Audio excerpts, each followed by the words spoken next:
saya akan menjelaskan alur dari ayat jurnal di atas tadi. Yang pertama, bahan baku ada di sisi debit.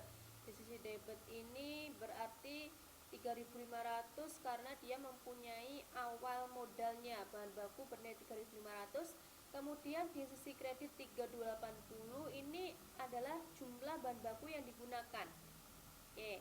Kemudian utang gaji. Utang gaji ini meliputi adalah tenaga kerja langsungnya 750.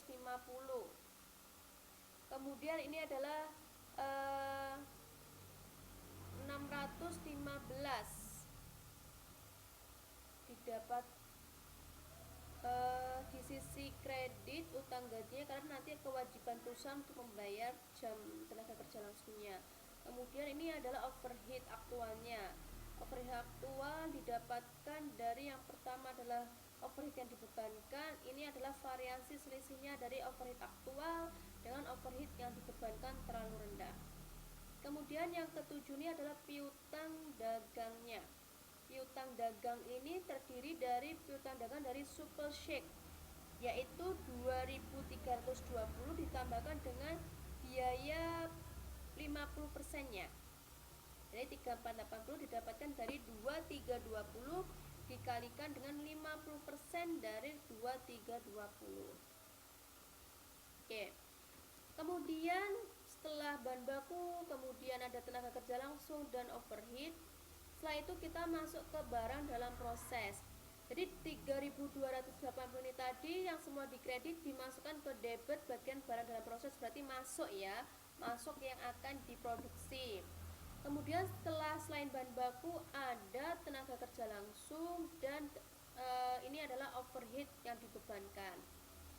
Kemudian di sini adalah hasil dari Super Shake-nya sebesar 2.320. Total dari Super Shake yang diproses. Kemudian masuk ke barang jadi, semula di debit, kemudian masuk ke kredit. Kenapa masuk di kredit? Karena di sini sudah Super Shake yang 001 tadi sudah selesai diproduksi. Yang semula diproses, kemudian setelah diproses menuju ke barang jadi. Nah, setelah di barang jadi, kita akan menulis harga pokok penjualannya. Harga pokok penjualan selain dari harga atau biaya produksi dari Super Shake 001 ini tadi, ditambahkan dengan variansi overheadnya.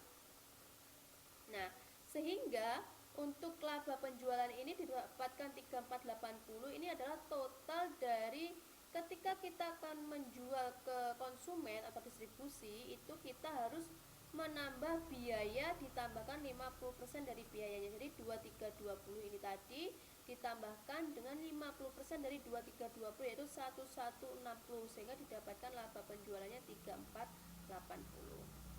Kemudian ayat jurnal berhubungan dengan perhitungan biaya proses. Nah, kalau biaya proses itu tadi kan adalah tidak adanya variansi produksi. Jadi homogen gitu ya, barangnya hanya satu. Di sini kita akan melihat dari departemen peracikan sendiri, departemen pengapsulan dan departemen pembotolan, departemen peracikan, pengapsulan dan pembotolan. Kita sudah tahu ada bahan baku langsung, tenaga kerja langsung dan overhead yang dibebankan. Bila dijumlahkan untuk departemen peracikan ketiga ini adalah sebesar 2.200. Pengapsulan bila dijumlahkan sebesar 1.560, pembotolan bila dijumlahkan sebesar 1.700. Jadi bila ditotalkan semuanya dari departemen peracikan, pengapsulan dan pembotolan dari ketiga aktivitas ini sebesar 5.460. Nah, jadi kita kalau mau membuat jurnalnya nanti per kategori per departemen. Jadi bahan baku langsung, bahan baku sendiri nih, barang dalam proses peracikan pada bahan baku, barang dalam proses pengapsulan pada bahan baku. Nah, jadi kalau di sisi kredit itu adalah nama dari akun yang telah digunakan, itu ya. Barang dalam proses, berarti ini masih ada di debit karena ini adalah prosesnya, masih adanya pemasukan, masih diproses. Ketika sudah selesai, baru ke bahan bakunya ada di sisi kredit. Nah, kredit kemudian bahan baku yang ada di peracikan masuk ke pengabsulan, makanya ada di sisi debit. Setelah selesai pengabsulan masuk ke sisi kredit. Di pengabsulan selesai nih. Setelah selesai baru ke sisi pembotolan. Diproses lagi di pembotolan. Nah, makanya ada di sisi debit. Setelah selesai pembotolannya langsung berakhir di bahan baku. Nah, kemudian setelah bahan baku ada tenaga kerja langsung.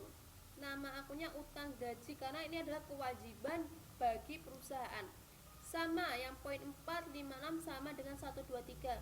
Maksudnya yaitu ketika masih dalam proses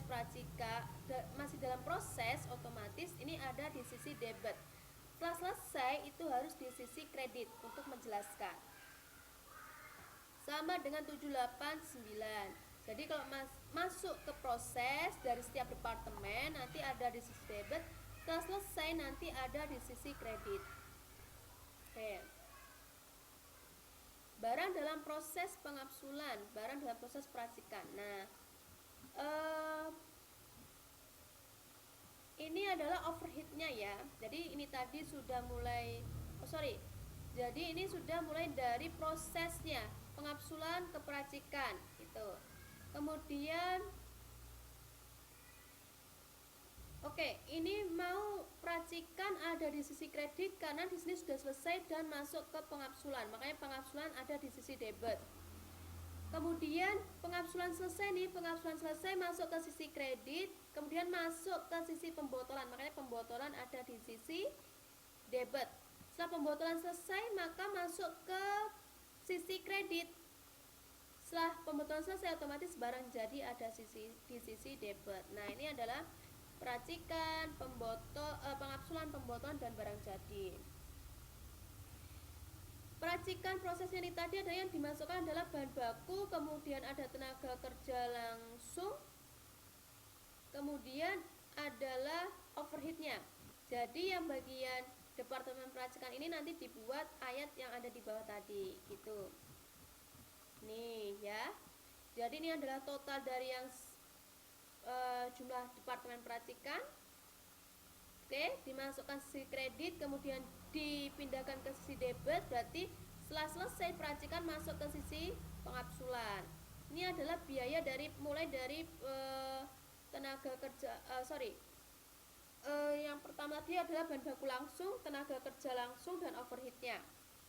Setelah itu yang 3760 ini adalah total dari 258 ini ditambahkan dengan yang 10 total dari peracikan. Kemudian pengabsulan selesai masuk ke bagian pembotolan. Ini adalah nominal dari departemen pembotolan, mulai dari bahan baku langsung, tenaga kerja langsung dan overheatnya. Oke, berarti totalkan sebesar 5460. Setelah pembotolan selesai masuk ke barang jadi ada di sisi debit. Oke, langsung ke bagian soal kaji ulangnya. Oke, sekarang ke soal kaji ulang. Untuk soal-soalnya silahkan dibaca sendiri nggih. Langsung ke soal yang diminta. Kita mencari tarif overheat yang dianggarkan, kedua menggunakan tarif anggaran, hitunglah biaya produksi per unit untuk pekerjaan 10. Pekerjaan 10 adalah yang ini. Kemudian kita mau mencari biaya per unitnya. Langsung saja tarif overheat yang telah ditentukan sebelumnya yaitu overheat yang dianggarkan dibagi dengan aktivitas yang diharapkan.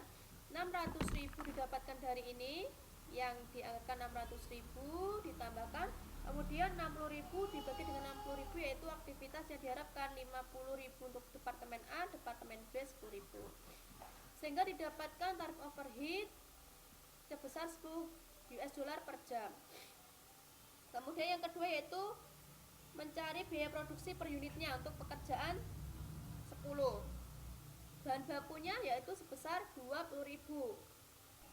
Oke. Kemudian tenaga kerja langsungnya didapatkan 36.000 US dollar dari ini ya. Nah, 30 ditambah 6.000. Kemudian untuk overheatnya itu tarifnya 10 US dollar dikalikan 6.000 dari ini. Dari 5.000 ditambahkan 1.000 per jam. 116. Kemudian biaya per unitnya 11,60 didapatkan dari 116.000 dibagi dengan, dibagi dengan 10.000. Ini unit produksinya. Nah, sehingga ketemu biaya per unitnya sebesar 11,6. Yang ketiga, kita mau mencari biaya per unitnya, tarif overhead departemennya dari masing-masing departemen. Kalau departemen A menggunakan jam tenaga kerja langsung, departemen B menggunakan jam mesin. Sehingga tarifnya didapatkan 2 US dollar dari 100.000 dibagi dengan 50.000. 100.000 dibagi dengan 50.000. Kemudian untuk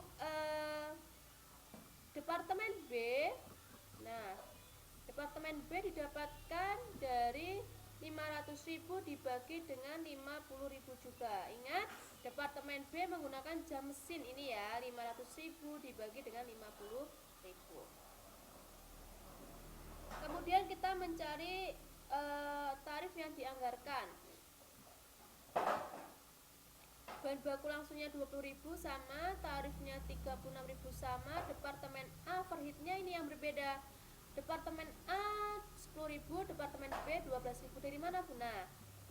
Tadi diketahui untuk departemen A adalah jam tenaga kerja langsung ya. Tarifnya berarti 2 US dollar dikalikan dengan 5.000. Kemudian departemen B kan jam mesin. Ini ya, berarti 1.000 dikalikan dengan 1.200.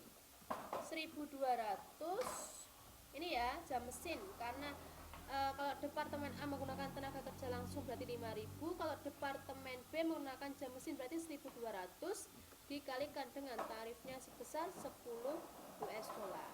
Ketemu 12.000. Biaya produksinya 78.000 US dollar dibagi dengan 10.000. Biaya per unitnya berarti 7,8. 10.000 dari ini loh.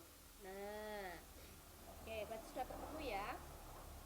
Sekarang kedua, kita mencari barang dalam proses dan harga pokok penjualan. Terdapat 3 barang dalam proses 6, 8, 69, 70. Kemudian ditambahkan lagi 71 dan 72. 30 April ternyata yang selesai hanya 69, 70, 72. Berarti 69, 70, 72 yang selesai ya. Silahkan dilihat nominalnya. Langsung kita bahas. Overhead yang dibebankan pada tarif 120% dari biaya tenaga kerja langsung. Pekerjaan tersebut dihargai dengan dasar perhitungan biaya plus 40%. Pengeluaran operasionalnya 3.670. Pertama kita mau membuat lembar biaya pesanan, kemudian hitunglah saldo akhirnya, laporan laba rugi. Yang pertama, saldonya sudah kita temukan. Kemudian untuk overheadnya, ini ingat tadi adalah overhead itu dicari dari 1.200% dikalikan biaya tenaga kerja. Ini nanti 1.200 dikalikan tenaga kerja langsungnya ini 500, kemudian dikalikan 690. Nah, sudah bisa ya. Jadi untuk mencari overhead yang dibebankan 120 dikalikan dengan tenaga kerja langsungnya. Oke. Kemudian yang kedua, saldo barang dalam proses. Ingat, tadi dijelaskan bahwa yang sudah selesai hanya 69, 70, 72. Berarti yang masih diproses 68 dan 71. Jadi nanti 2, 3, 40 ditambahkan dengan 9.000. Kemudian harga pokok penjualannya yang sudah selesai. Yang sudah selesai 69, 70 dan 72. Nah, udah dapat ya. Oke. Penjualannya, penjualannya ini tadi didapatkan dari harga pokok penjualan dikalikan dengan ini 40% dari harga pokok penjualan. Nah, ini yang sudah didapatkan ya. Nih. Sehingga didapatkan 16.132. Ditambahkan harga pokok dikurangi harga pokok penjualan 11.523 sehingga margin kotornya 4609. Dikurangi lagi pengeluaran operasionalnya sebesar 3670. Kalau tidak ada pengeluaran operasional berarti tidak usah dikurangkan. Sehingga didapatkan laba operasionalnya 939. Oke, kita mau mencari perhitungan biaya proses sekarang. Oke. ini adalah soal-soalnya ya.